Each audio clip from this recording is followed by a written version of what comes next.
po si Gilbert Lery, karirista ng Pasay. Lipad, karirista!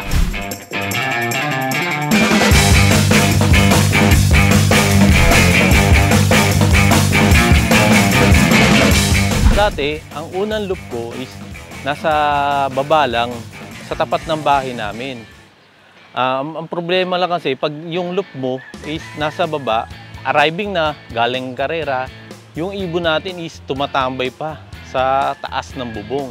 Kaya medyo nadidili tayo sa pag-clock. Yung nangyari naman po nyo, kaya nailipat ko yung loop namin, kasi gawa ng nasunog yung bahay namin, nadamay pati yung loop namin.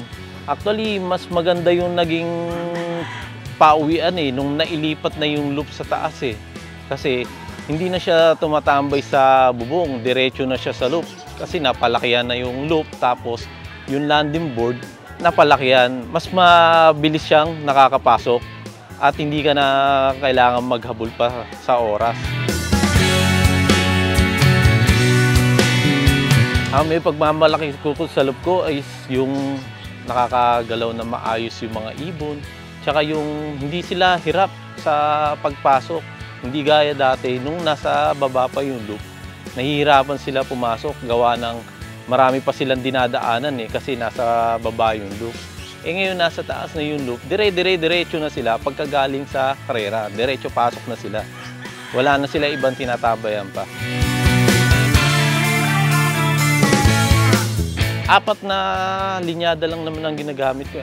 Linyada ni David ko, linyada ni Richard Manila, linyada ni Boss Romy Liwag, at linyada ni Boss Jem. Ang naging favorite ko talagang ibon, yung ibon na kauna-unahang binigay sa akin ni David ko, yung nagpapanalo. Hanggang ngayon, siya pa rin yung nagpapanalo na ibon na ginagamit ko. Pero ang linyada niya is Andre Litar Cross siya sa Julio Ang. Tapos ang sumunod na gusto kong lahi, ang bloodline niya, John Arden tsaka Vicenting.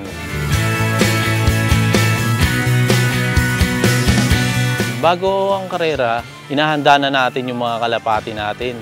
Kagaya ng papaliguan muna natin ng pigeon bloom. Tapos after mo mapaliguan, ipa-flashing po natin ang gamit ng tape terminator. Kung sa pagdating naman po sa karera, is nagpapabaon po tayo ng Super B12. Ngayon, pagkasalubong naman, pwede po natin gamitin si Honey Aid at electrolytes po para makarecover at anti-stress po siya. Maging top sa lahat ng club, maging number 1, yun lang. Ang gusto kong mangyari talaga, maging first overall champion sa lahat. Para sa akin, ang pinakamagandang nangyari dyan is yung anti-stress siya. Kahit may problema ka, titignan mo lang yung kalapati mong lumilipad, halos mawawala na yung problema mo Tsaka lalo na pagka yung nanalo ka, yung lahat ng pinagpaguran mo is lalabas yung hindi mo may paliwanag yung saya Sa sobrang saya mo, hindi mo na alam kung paano gagawin mo. Dahil lahat ng paghihirap na ginawa mo, ay lumalabas yung resulta pag nanalo po tayo sa pangangarera.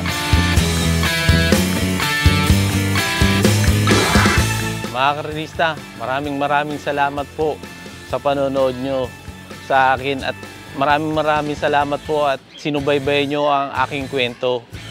Ang masasabi ko lang po sa inyo, huwag po sana magiging hadlang sa atin sa mga nag-iibon ang ating mga problema. Unang-una kasi pag pinasok natin, inisip natin ang problema, hindi natin matututukan ang ating alaga. Hindi natin maibibigay ang pangangailangan nila. Dapat po mag-focus lang po tayo sa kung anong meron tayo ngayon. Mula sa FEI, Raffy Dove, The Puncher's Choice.